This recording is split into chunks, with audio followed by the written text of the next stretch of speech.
Si abren sus Biblias en 1 Corintios capítulo 4, tenemos los versículos finales de esta porción.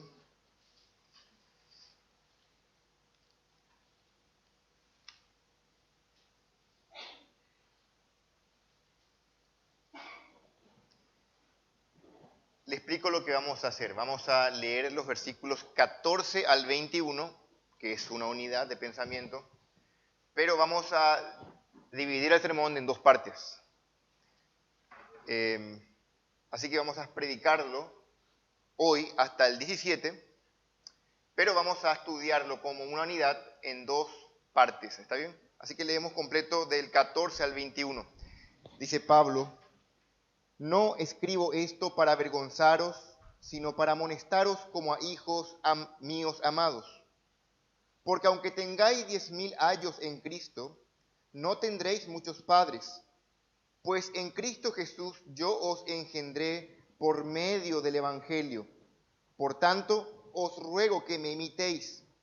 Por esto mismo os he enviado a Timoteo, que es mi hijo amado y fiel en el Señor, el cual os recordará mi proceder en Cristo, de la manera que enseño en todas partes y en todas las iglesias. Mas algunos están envanecidos, como si yo nunca hubiese de ir a vosotros.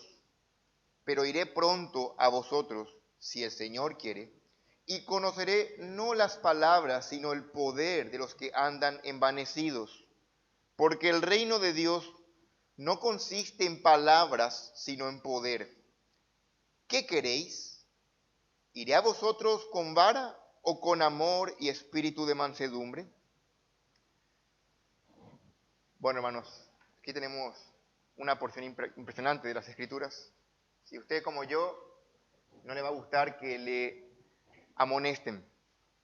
A mí no me gusta que me amonesten, por más de que uno pueda simular que está todo bien, por dentro es como un volcán, como que es una humillación, una vergüenza y un sentido de justicia humana lucha con una tensión enorme en el corazón de uno. Yo no sé cómo te pasa a vos, pero cuando te confrontan y vos también, o sea, internamente uno comienza a buscar en el registro mental lo malo de que la otra persona también hizo, como para tratar de justificarse. Así somos, nos justificamos.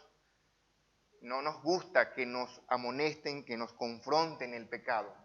Pero no obstante, vemos que parte de la vida cristiana, y a Dios le plugo que así fuese, tenemos que amonestarnos unos a otros. Y si hay alguien que lo hizo con tanta maestría fue el apóstol Pablo.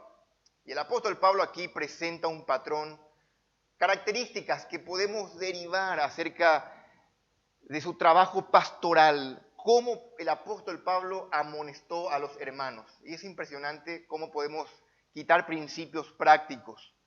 Le estuve dando la vuelta a esta porción.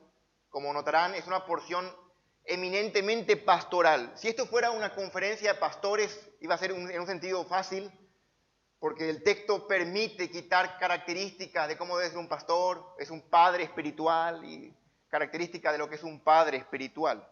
Pero aplicarlo a todo creyente tenía sus desafíos, y tiene sus desafíos, porque tenemos que pensar más, pensar y estar allí, y bueno, básicamente es la porción que tenemos enfrente. Así que lo que vamos a hacer esta mañana es analizar el texto originalmente, porque Pablo en realidad era el padre espiritual de los corintios, no el nuestro, pero sí el de los corintios.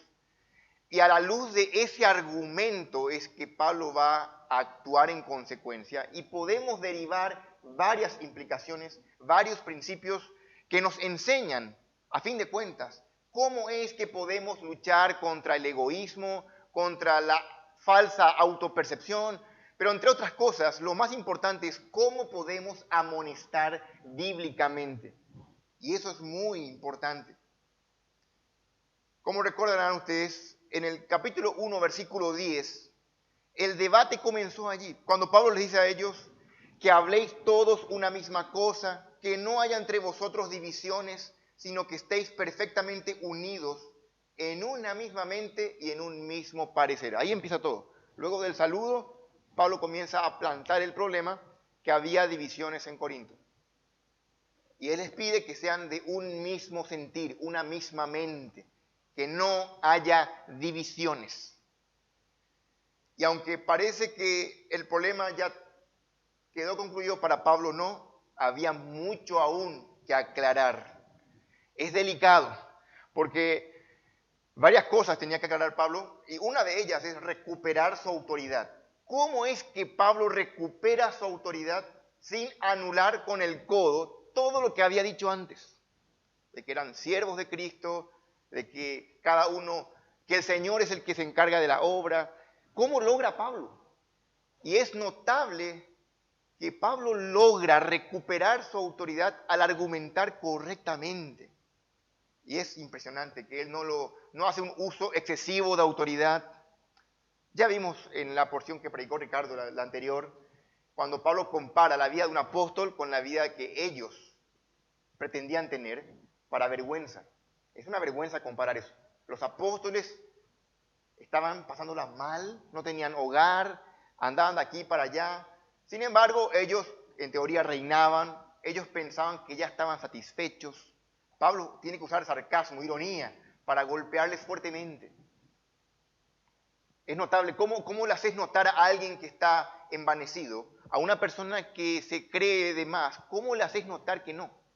Y bueno, Pablo utiliza allí elementos retóricos para que le golpee a la mente. Eso lo hizo en el párrafo anterior, del 6 al 13. Pero ahora como que Pablo va aterrizando y le explica por qué usó tanta dureza con ellos. ¿Por qué es que fue tan duro al utilizar esos elementos de retórica con ellos? Para que justamente comiencen a entender, que les caiga la ficha de que ellos eran arrogantes y que no estaban pensando correctamente. Así que lo que Pablo hace es les amonesta y les explica que no lo hace con un sentido malo de humillación, sino que lo hace porque los ama. Y todo este proceso lo único que hace es recuperar la posición correcta del apóstol, de autoridad sobre ellos, sin ser él arrogante.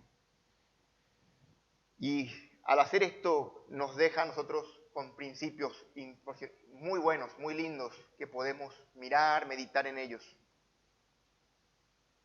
¿Cómo es que Pablo va a lograr restablecer su autoridad sin que caiga en el descrédito?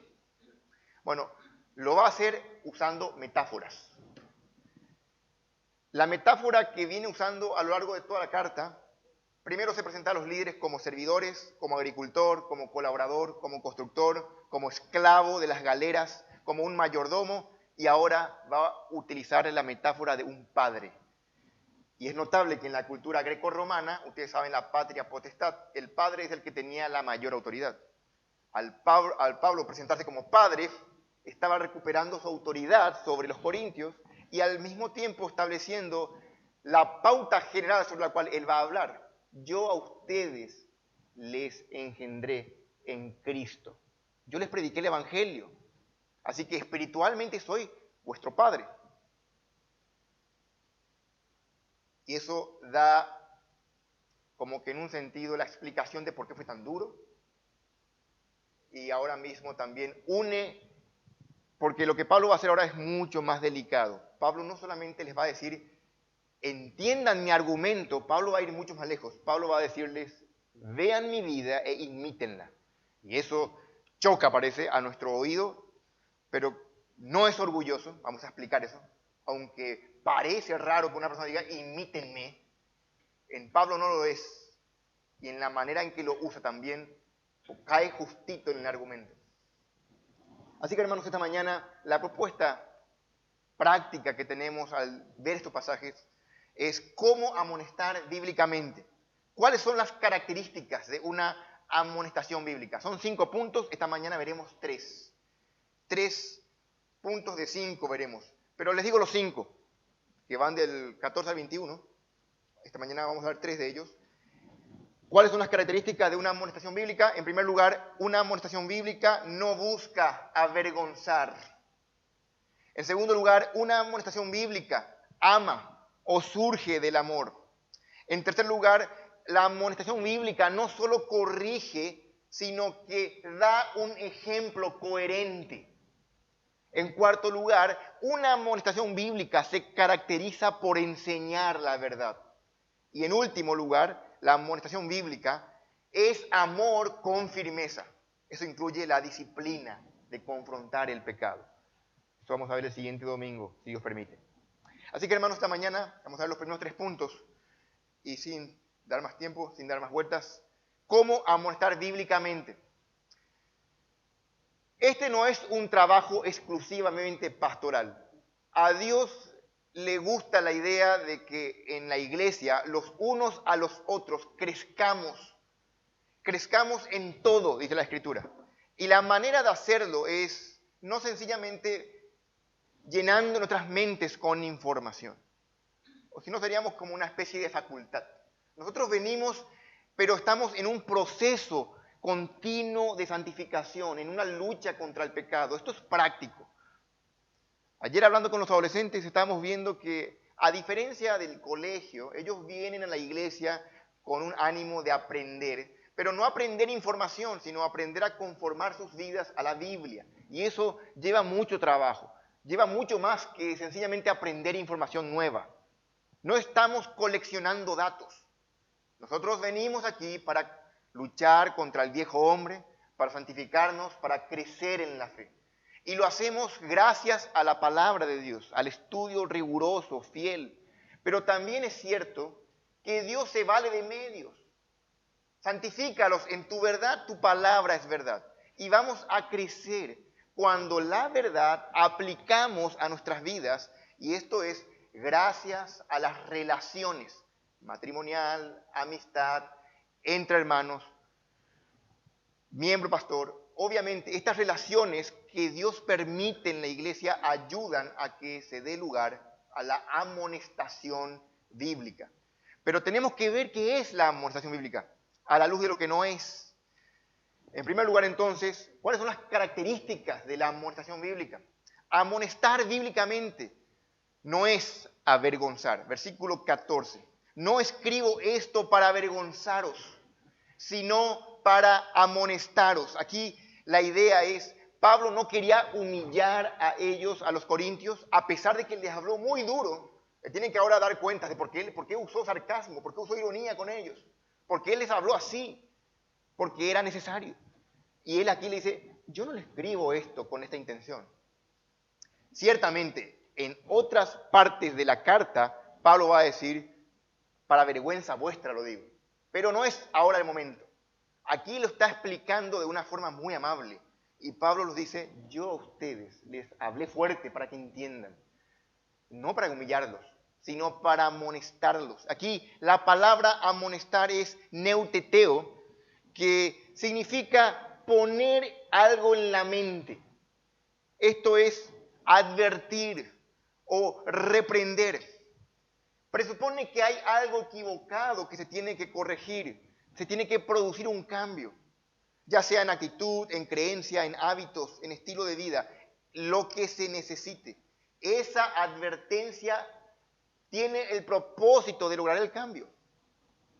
Ahora, ¿qué pasa si no hacemos la advertencia? ¿Qué pasa si no hacemos la amonestación?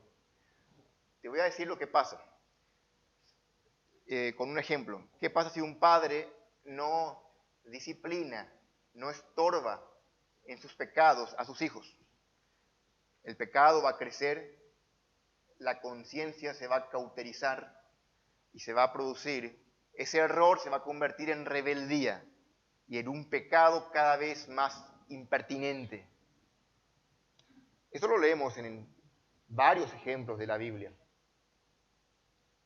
Si Pablo no corregía el pecado en Corintios, se avecinaba una gran división en la iglesia. Era necesario, doloroso, incómodo, por supuesto, pero necesario. Ustedes recordarán la historia en el Antiguo Testamento del sacerdote Elí, en 1 de Samuel. Si hay algo que caracteriza a este profeta fue que fue muy mal padre. Este hombre no educó, no corrigió a sus hijos y pagó muy caro. Él no fue responsable en advertir, en amonestar a Ofni y Fines, a sus hijos. Y cuando estos se hicieron adultos, ya escaparon totalmente de su control. Basta con que usted lea la Biblia, la historia y se den cuenta.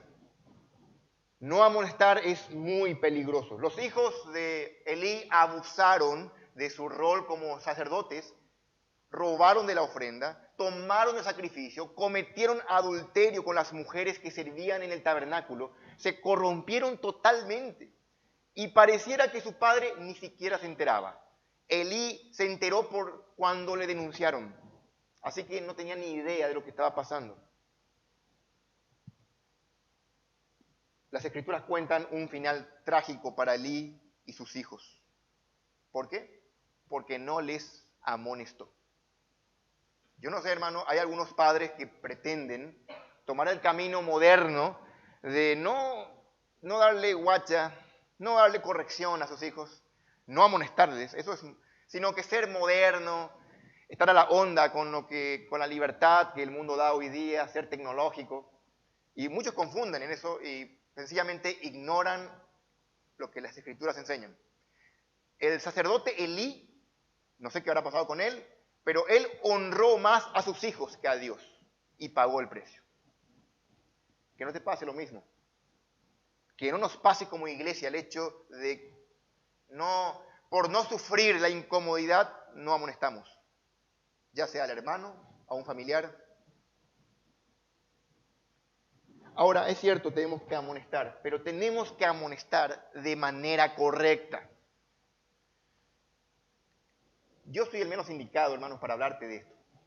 Me siento, miren, lo hago porque tengo que exponer el texto, pero no es mi fuerte hacerlo. Sí, es una gran debilidad mía el tener que decir las cosas de manera correcta. Es más fácil hacerlo con extraños que hacerlo en casa, que hacerlo con los que te conocen, ¿verdad? Y es muy notable que Pablo va a valerse de todo ese ejemplo para demostrar su punto. La reprensión, la amonestación debe hacerse de manera bíblica, no con el objetivo de insultar, de humillar, de menospreciar, sino cómo debe hacerse. ¿Cómo se presupone que vamos a crecer en santidad a la estatura de la imagen de Cristo si nosotros herimos, maltratamos al momento de amonestar? No es así la forma. Obviamente, Pablo aquí nos da la muestra de cómo debe hacerse, siendo que Pablo era... Si nos ponemos en el lugar de Pablo, ya probablemente estallaríamos en ira. Pero Pablo no lo hace así. Él tiene paciencia, misericordia. Si bien utiliza de vez en cuando dureza para ser firme, él no lo hace como venganza, sino adrede para poder demostrar un punto, porque estaba en juego el Evangelio.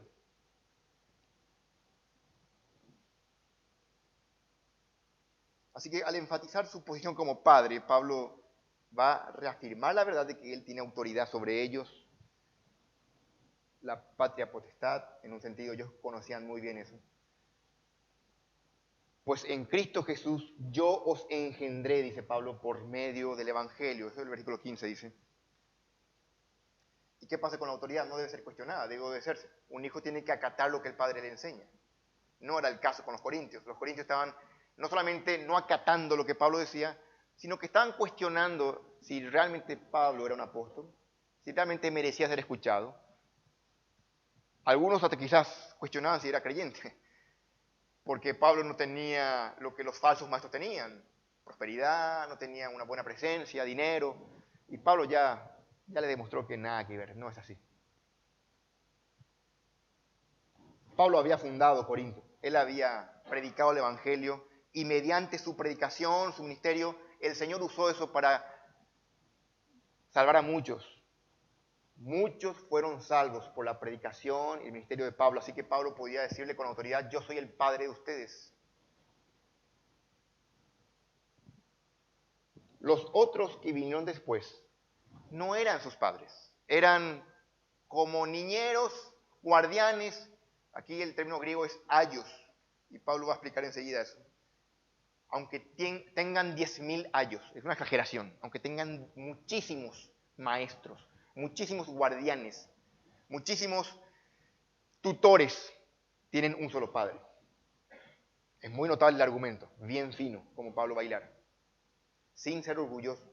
Porque es cierto, Pablo pelea la verdad. Verdad que ellos estaban olvidando o no estaban conectando. Pero nosotros derivamos de esta primera parte el hecho de que hay un trabajo que tenemos que hacer en la iglesia y es de amonestar bíblicamente, lo cual no es humillar. Algo más para que podamos decir de la amonestación bíblica, hermanos, es que debe darse como de forma natural, siempre buscando la santificación. Aquí Pablo lo hace porque está queriendo evitar o corregir algo que estaba mal. La amonestación no se da como hobby, se da como parte normal de la vida cristiana cuando nosotros que luchamos contra el pecado vemos pecado manifiesto no arrepentido en un hermano. Tenemos la obligación de no hacer la vista gorda, sino de confrontarlo, de amonestar. Pablo no es un extraño para ellos, él es un familiar, alguien íntimo. Así que lo habla con ternura, porque está interesado, lo cual nos lleva al segundo punto. No solamente lo amonesta de forma correcta, eso evidencia que él está interesado porque los ama. Aquí el segundo punto es cómo amonestar bíblicamente. La segunda característica de la amonestación bíblica es que ama, surge del amor. La amonestación bíblica se da porque hay amor. Y Pablo le ama. Vean, en versículo 14, no escribo esto para avergonzaros, sino para amonestaros como a hijos amados. Hijos míos amados, dice Pablo allí. ¿Qué cambio más drástico? Pablo era un hombre de muchas convicciones, fuertes convicciones, pero al mismo tiempo muy emotivo. Y él pasa de ser severo a ser tierno en pocos versículos.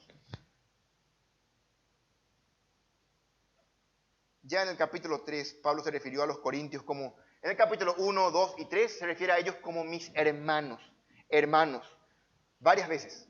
Pero ahora es la primera vez. No es que Pablo se llama a sí mismo padre, sino que Pablo utiliza la metáfora del padre para que ellos entiendan la relación y el uso que Pablo tiene de la prerrogativa de autoridad sobre ellos. Hijos míos amados.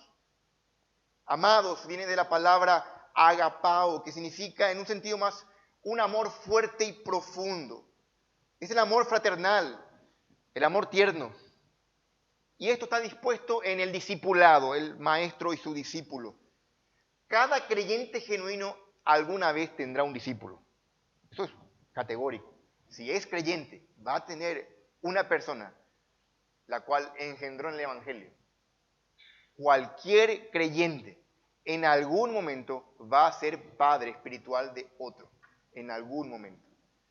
Esto, como dije, es aplicable principalmente a los pastores. Los pastores tienen el rol de ser padres espirituales.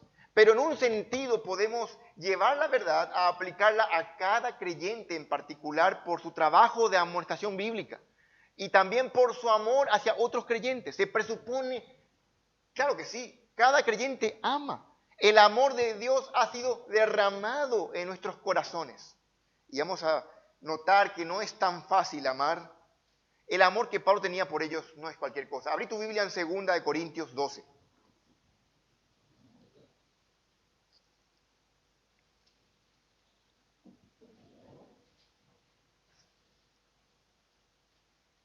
Segunda de Corintios 12, versículo 14 al 15. Esto Pablo escribía años más tarde, pero para que vean el amor, la preocupación que Pablo sentía por ellos. Vean cómo Pablo les dice, 12, 14 al 15. No os seré gravoso, porque no busco lo vuestro, sino a vosotros. Pues no deben atesorar los hijos para los padres, sino los padres para los hijos. Y yo con el mayor placer gastaré lo mío, y aún yo mismo me gastaré del todo, por amor de vuestras almas. Este es Pablo. Pablo hablándole como un padre tierno, dice, yo no le busco sus cosas, yo le busco a ustedes, yo les amo. Y Pablo le demostró para evitar que sientan algún tipo de confusión, él ni siquiera quería quitarle su dinero, para evitar serle gravoso, aunque tenía el derecho, como apóstol, como siervo, que viva del Evangelio, él no lo hizo. Era necesario que ellos entendiesen el amor profundo de Pablo hacia ellos.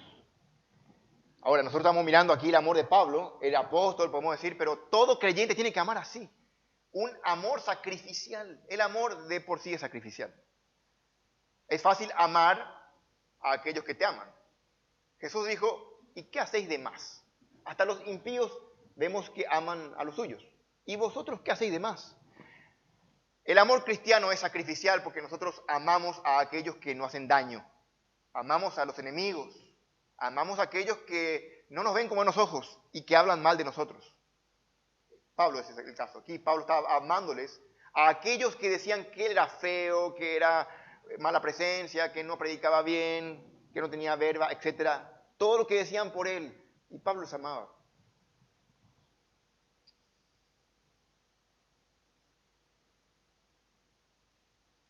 Él dice, yo no le escribo para avergonzarles, yo le escribo como a hijos míos amados, por quien daba todo y no pedía nada a cambio. Él estaba dispuesto a un sacrificio enorme. ¿De dónde Pablo quita este amor? Jesús era manso y humilde de corazón, dice Mateo 11:29. Y Pablo procuraba tratar a los corintios de esa forma, con la mansedumbre y la ternura de Cristo. Ve 2 Corintios 10:1. De allí quita Pablo eso. El ejemplo de Pablo está inspirado en la persona de Jesucristo.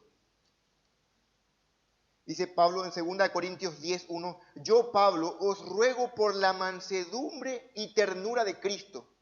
Noten eso. El ejemplo de Pablo es Cristo y es con ese enfoque que Pablo actúa.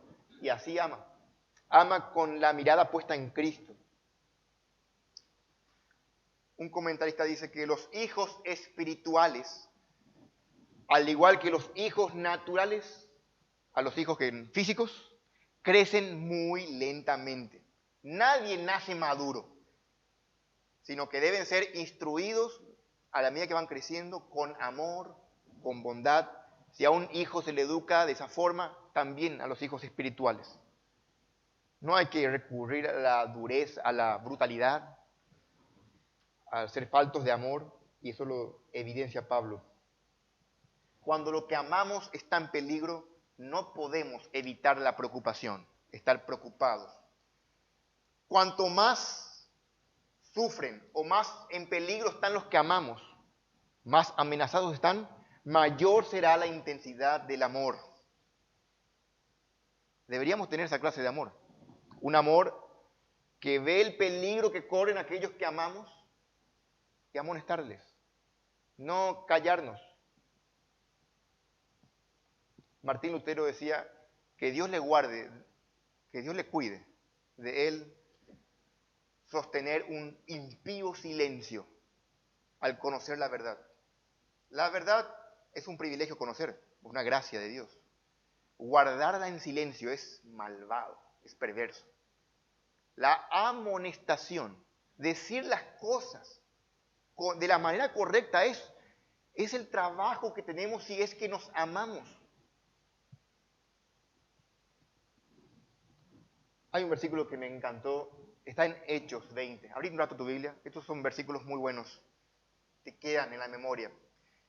Porque el testimonio de Pablo a los ancianos de Éfeso fue precisamente de que él no había cesado de amonestarlos día y noche por mucho tiempo. Hechos 20:31, noten, dice aquí, Pablo hablando a los ancianos de Éfeso. Por tanto, velad, dice Pablo, acordándoos que por 3 años, de noche y de día, no he cesado de amonestar con lágrimas a cada uno. Noten, este trabajo es un trabajo pastoral, es un trabajo de cada creyente. Pablo, 3 años, noche y día. Para que no quede duda, Pablo no dejó de amonestar con lágrimas, como que sufriendo el desvío, el error de otros. Porque así es, nos duele cuando otros se duelen. Somos un cuerpo en Cristo. Y un cuerpo cuando el dedito se lastima, todos se lastiman. Se necesita el amor de Cristo para amar así. Ser cristiano para poder amar de esta forma. ser menos egoísta.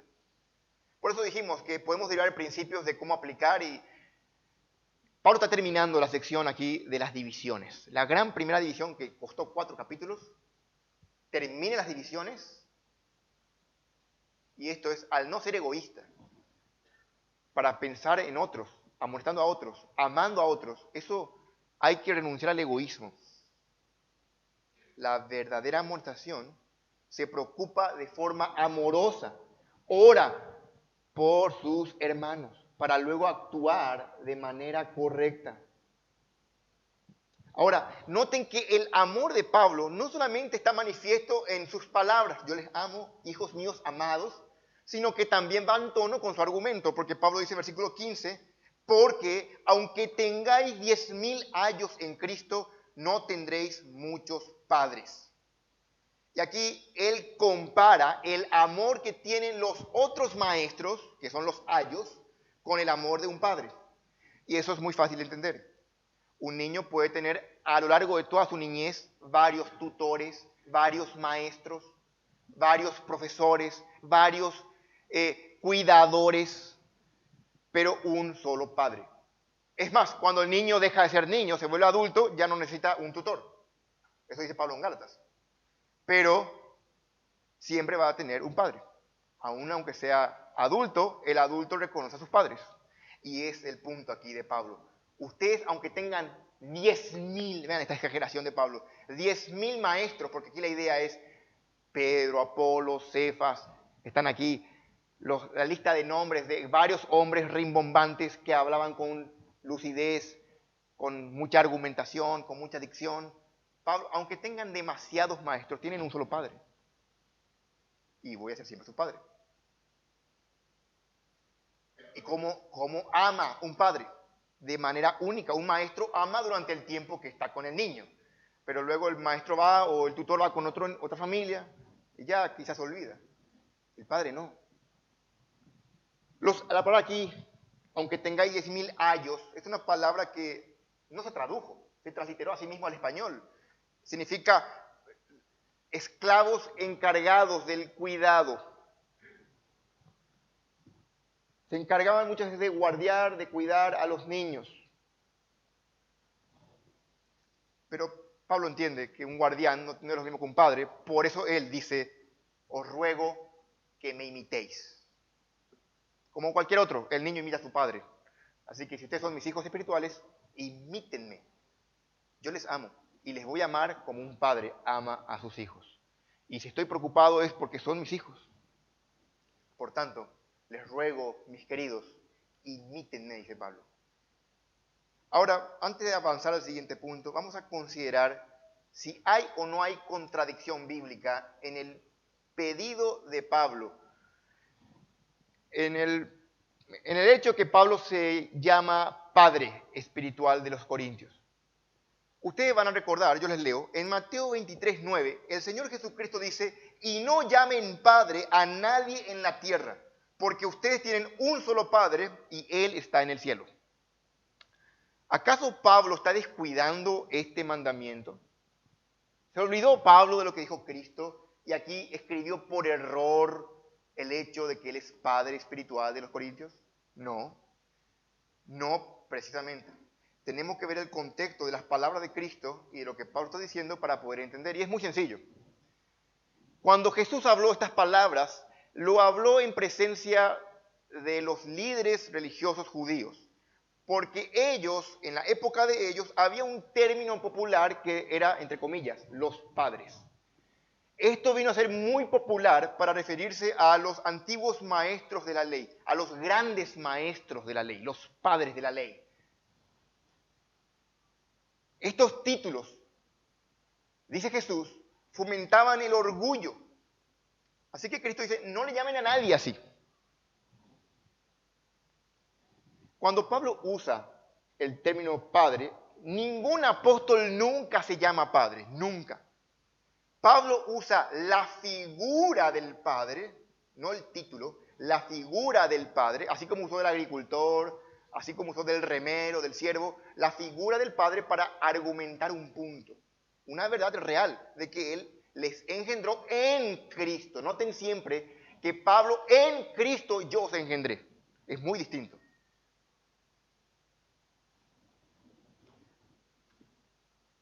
John MacArthur, argumentando esta parte, dice, es importante notar que Pablo no estaba diciendo que él fuera la fuente de la vida espiritual, a diferencia de los dirigentes religiosos judíos, que se portaban como si ellos fueran la verdadera fuente de la vida espiritual. Fin de la cita. Obviamente no es el punto aquí de Pablo, mostrarse como la fuente de la vida, para nada. Pablo todo el tiempo le da el crédito a Dios en Cristo y argumenta el hecho de que Él tiene autoridad para amonestarles porque Él les predicó primero el Evangelio. Ese es el gran punto aquí de Pablo. Además que los ama, cosa que también es cierto, y lo demostró.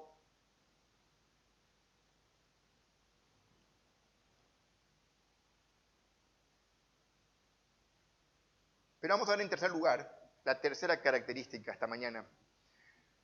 ¿Cómo amonestar bíblicamente? ¿Cuáles son las características de la amonestación bíblica? Ya vimos nosotros. Ahora, en tercer lugar, no solamente corrige, sino que da un ejemplo coherente. Vimos que la verdadera amonestación no avergüenza.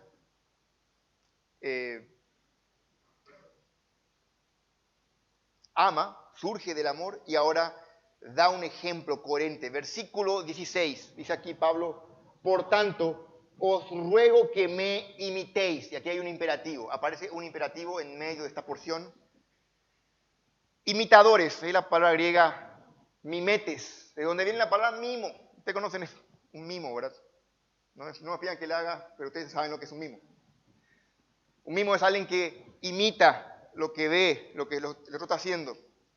Aquí Pablo sencillamente está pidiendo que, está impulsándolos a que imiten su vida, su conducta. ¿Por qué Pablo hace eso? ¿Es acaso orgulloso? No, por varios motivos. Porque Pablo siempre lo hace a la luz del Evangelio, de la cruz. En el 11.1 de esta carta, Pablo dice, sed imitadores de mí como yo lo soy de Cristo. Así que Pablo está diciendo, yo le imito a Cristo, ustedes me imitan a mí. Pablo es el padre espiritual, entiende que los niños imitan a sus padres. En ese contexto, vean el contexto, hay el contexto de paternidad, está el contexto aquí de que un niño imita a su padre, pero también el hecho de que en aquella época, escuchen muy bien, no tenían el Nuevo Testamento escrito. Tienen que recordar que estaba en proceso de redacción. Esta es la carta de 1 Corintios que le estaba llegando a ellos. Tienen que recordar también de que en aquella época la vida cristiana era más por percepción, lo que ellos percibían, tanto como que lo que aprendían. En una época, Pablo dice, ¿quieren saber lo que es vivir la vida cristiana? Miren mi conducta e imiten mi fe. Y esa frase se va a repetir en varias cartas, no solamente aquí. Ustedes van a encontrar en Filipenses, en Tesalonicenses, si quieren tomar nota, Filipenses 3.17, Filipenses 4.9, Primera de Tesalonicenses 1.6, por citar algunas. En varias partes Pablo hace este llamado a imitar la conducta, lo que significa vivir la vida cristiana. La enseñanza de un padre no puede ser eficaz si el padre no vive lo que enseña. Los niños perciben cuando un padre habla cosas que él no vive. Y eso es lo que hace muy difícil. Pablo no solamente decía, hagan lo que yo les digo. Pablo podía decir, hagan lo que yo hago. Eso es mucha autoridad moral.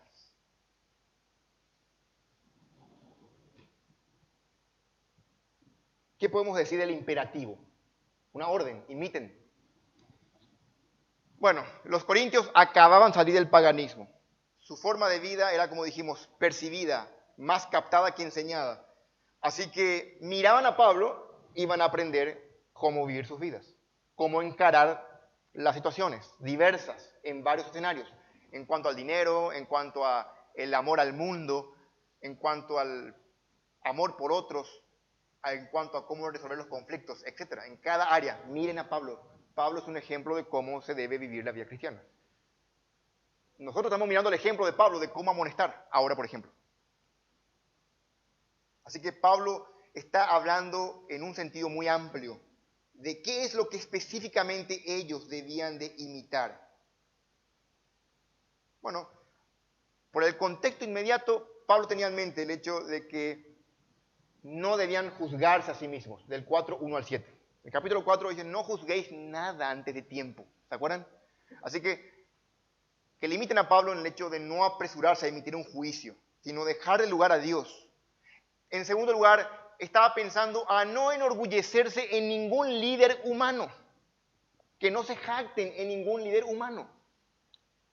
En tercer lugar, también Pablo estaba pensando en que limiten a su disposición de sufrir por Cristo, como ya lo vimos del 8 al 13, y que dejen esa teología triunfalista del lado mundana que no tenía lugar. ¿Se acuerdan cuando Pablo dice, ojalá reinases? Sin nosotros reináis. Ojalá, dice Pablo. Ustedes que se creen satisfechos, que dejen esa teología triunfalista y sufran. Y le ponen el ejemplo a los apóstoles. Así que Pablo aquí está tomando todo eso que dijo, imítenme. ¿Quieren vivir la vida cristiana?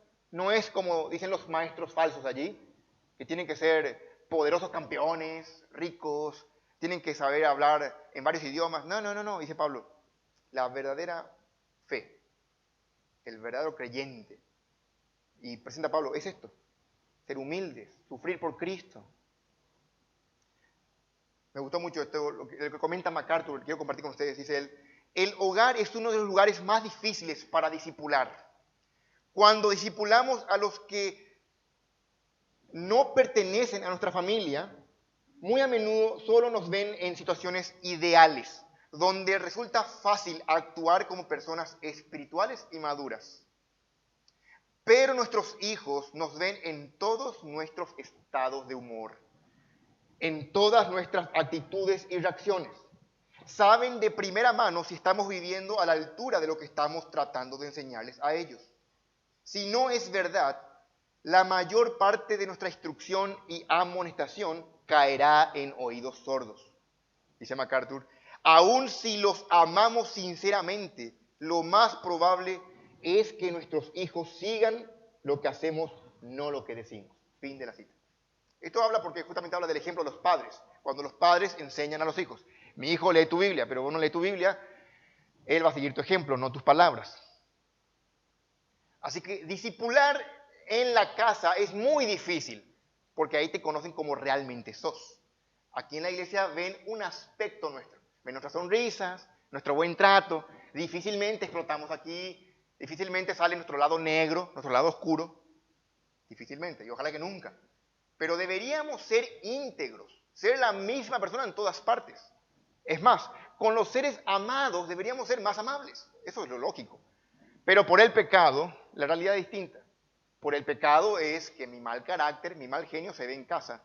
Es como que me quito la máscara, mi traje de domingo, y soy bruto, impaciente. Y lo que le dije hace rato, y ustedes también. Todos luchamos con esto, ¿verdad? Algunos más que otros. Y pensás, ¿y Pablo? ¿Tenía Pablo que luchar con su mal carácter? ¿Cómo era en su casa?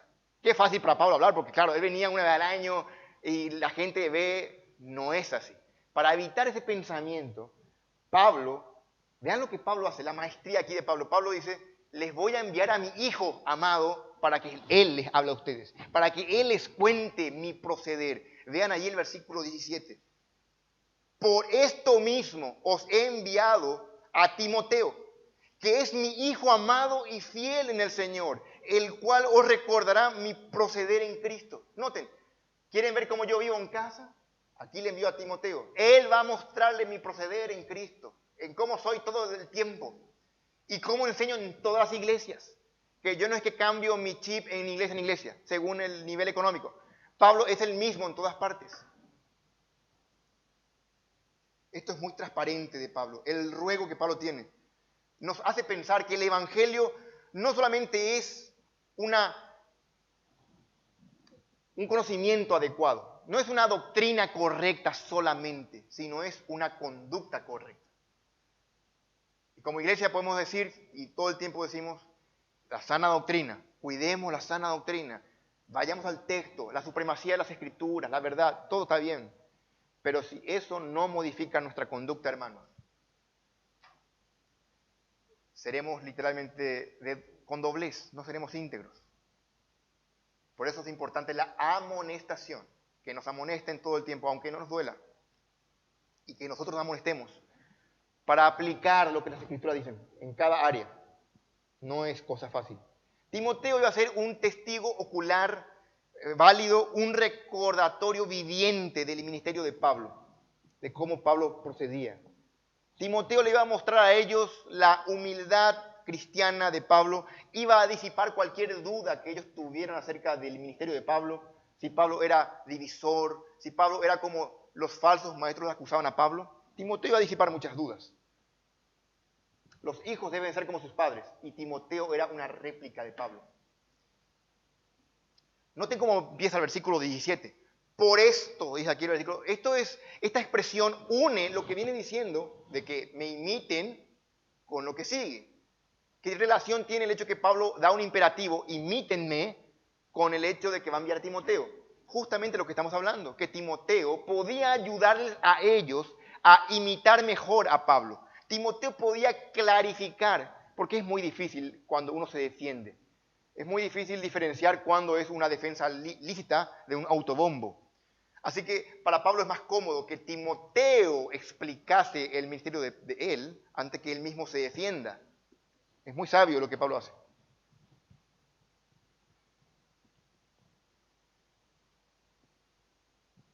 Ahora, ¿qué tanto Timoteo conocía a Pablo? Bueno, noten un rato, 2 Timoteo 3:10. Hablan conmigo para ver. Timoteo era el que mejor conocía a Pablo. Esta era una voz autorizada.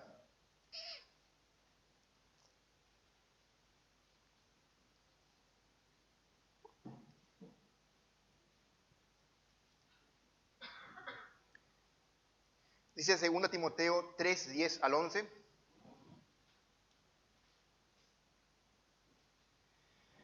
Pero tú has seguido mi doctrina, conducta, propósito, fe, longanimidad, amor, paciencia, persecuciones, padecimientos, como los que me sobrevinieron en Antioquía, en Iconio, en Listra. Persecuciones que he sufrido y de todas me ha librado el Señor. Noten, vos Timoteo, tú seguiste.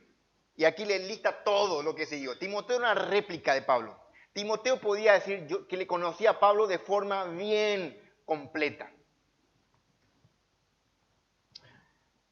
Entre las cosas que estaba leyendo al preparar el sermón, me llamó la atención un comentarista que dice lo siguiente. Noten, tomen con pinza esto, pero es muy interesante.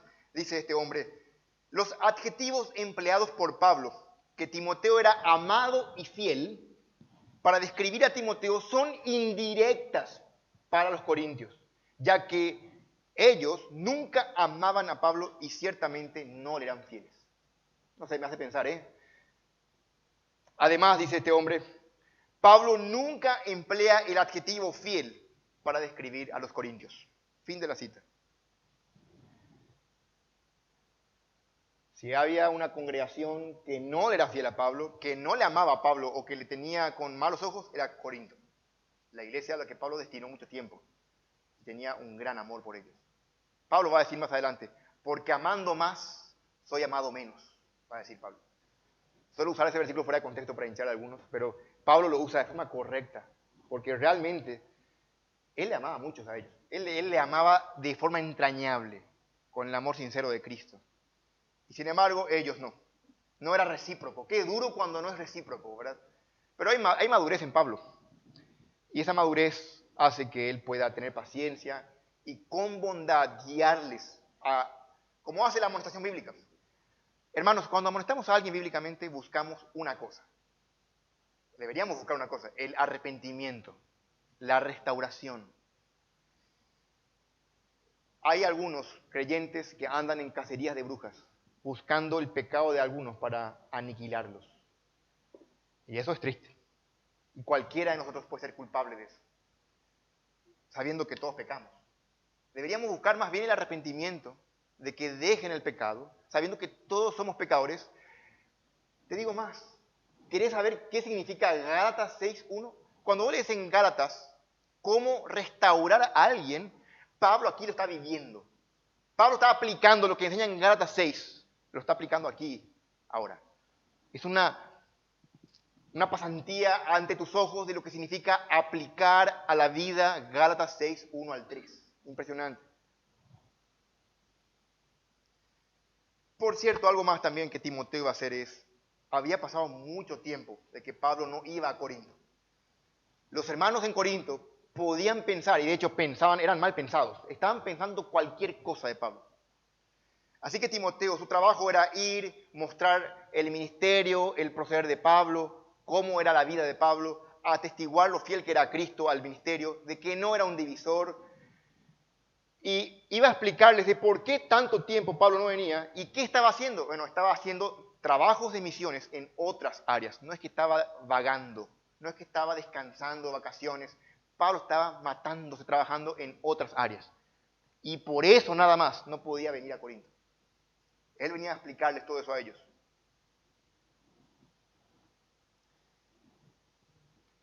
Así que hermanos, no podemos amonestar a nadie si nosotros tenemos el ánimo de hundirles y destruirles, avergonzarles, humillarles. La tendencia al pecado es siempre sobresalir sobre otros. No puedes amonestar de esa forma, sino con el ánimo de restaurar siempre, de forma correcta, poniendo la verdad en la mente. En segundo lugar, amándoles con el amor de Cristo, el amor que Dios, si sos creyente, derramó en tu corazón. Y tener el ejemplo aquí de Pablo. Y en tercer lugar, no podés amonestar a nadie, ni siquiera a tus hijos, si no sos ejemplo para ellos. Eso nos obliga a vivir en una vida de integridad, vivir lo que predicamos coherentemente. ¿Cuánta disciplina Dios trae a tu vida? Evitando que te tapa la boca. Evitas que pueda confrontar el pecado de otros cuando vos pecás con lo mismo.